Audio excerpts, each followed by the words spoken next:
Hey readers, it's Miss Griffin. We're back to do some more work with nonfiction. We're starting something new today, and I'm really excited. So put on your thinking cap and turn to nonfiction. So we've learned that nonfiction books are all about what? Real things in our lives. They can be about us and how we live, places we've been, things in the natural world, or other people. When we read books that are written about people, we call these books biographies. Can you say that word? Biographies. One more time. Biographies. Great. A biography tells the story of someone's life and how he or she accomplished something that had an impact on the world. Wow, that's really big and important.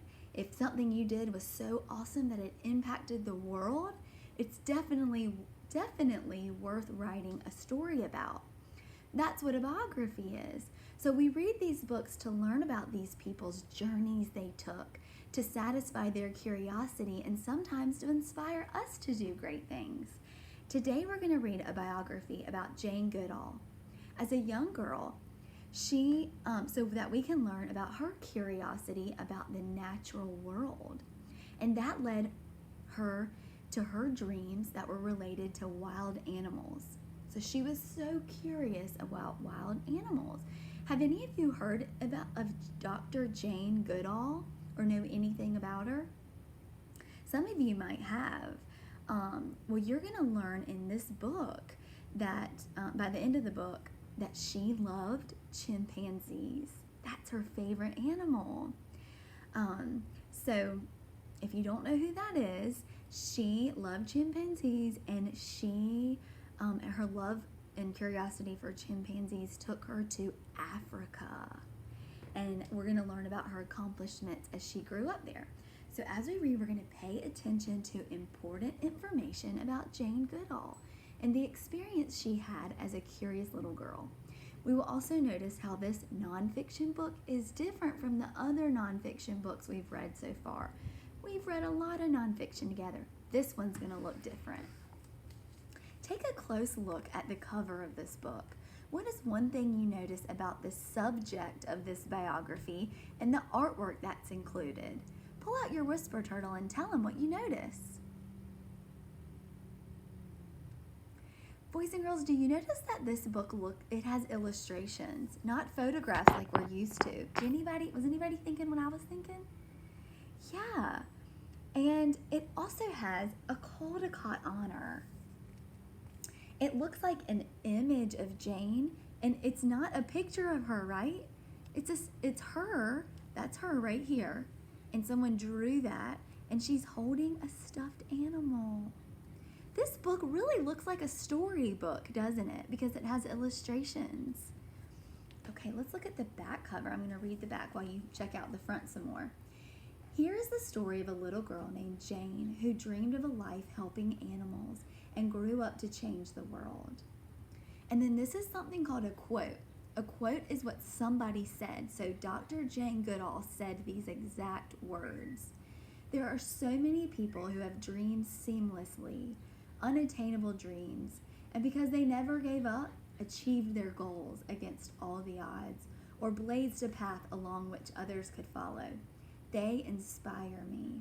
They inspire those around them.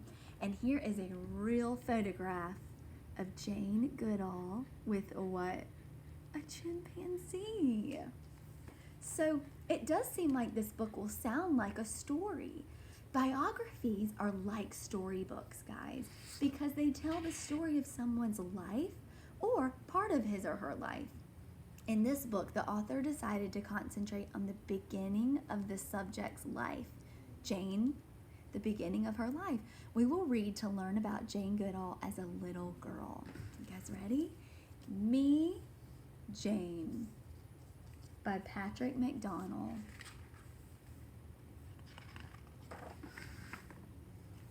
Me, Jane. Jane had a stuffed toy chimpanzee named Jubilee. She cherished Jubilee and took him everywhere she went. and Jane loved to be outside. Like most biographies, this one starts with the beginning of Jane's life to let us know that she was what she was like as a little girl. We also get to meet Jubilee, her favorite stuffed animal. Do you notice what Jubilee is?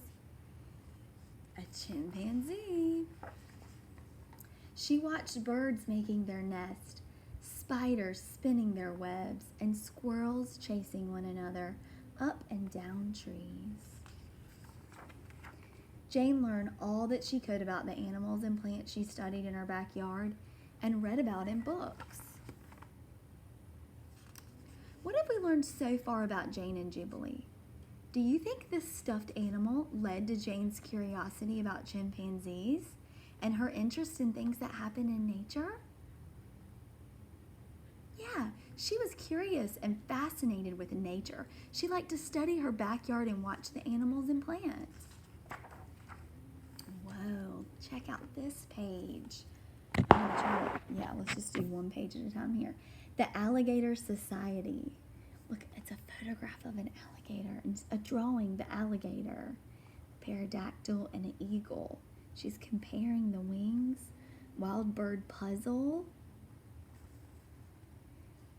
And then this page, she's got Cobra's page, knowledge, questions that she wants to know about. Look, she's drawing the heads of what? Animals. She drew more animals and did puzzles.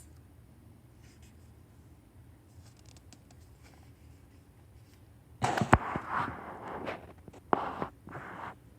are we learning about Jane now, guys? Do you think these sketches show her curiosity about animals?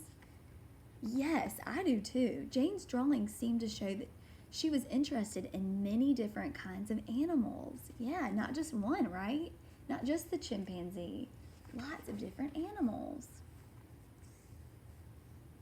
One day, curious Jane wondered where eggs came from. So she and Jubilee snuck into Grandpa Nut's chicken coop. Hid behind some straw, stayed very still,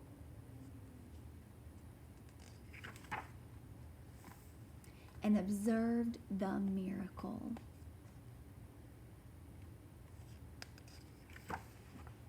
It was a magical world, full of joy and wonder, and Jane felt very much a part of it. As I read this sentence, I started to understand just how happy Jane was when she observed special things in nature.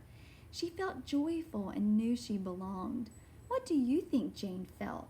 Pull out your whisper turtle and tell him.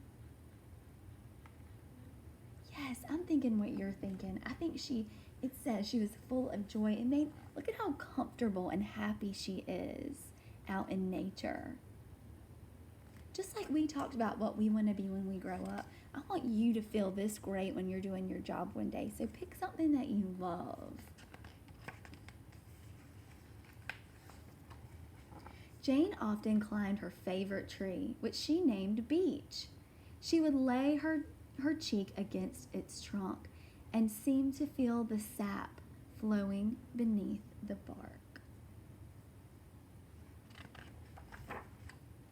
Jane could feel her own heart beating, beating, beating.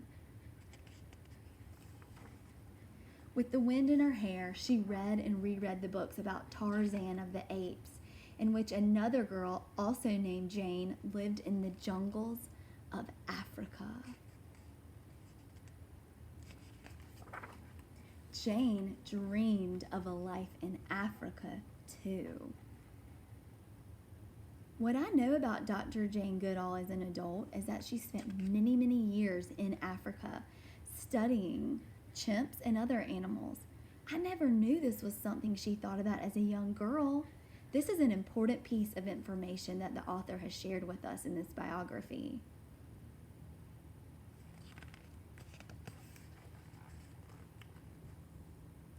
A life living with and helping all animals.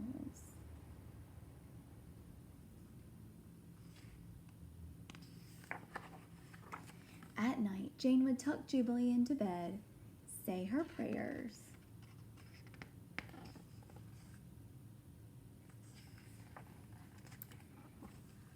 fall asleep.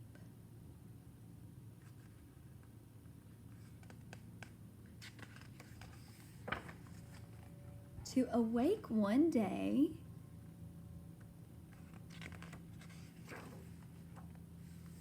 to her dream come true. Wow, the author wrote to her dream come true. Look at this. Is this an illustration or a photograph? Boys and girls, this is a photograph of Jane, a real photograph of her with a chimp. Did her dreams come true? Yes. What she wanted as a little girl, what she dreamed about hoping to do one day, came true. And that can happen for you too, guys. So we learned that Jane Goodall was a curious little girl who was fascinated by everything she observed in nature. We also learned that she was a dreamer who never gave up on her dreams. Because Jane made some very early decisions about the path she would take in life, she was able to do amazing things. Sorry, as she became a young adult, like travel to Africa to study chimpanzees. Okay, we're going to stop here, and next week we're going to pick up where we left off. Thank you for reading with me today. Kiss your brain and kiss your heart. The end.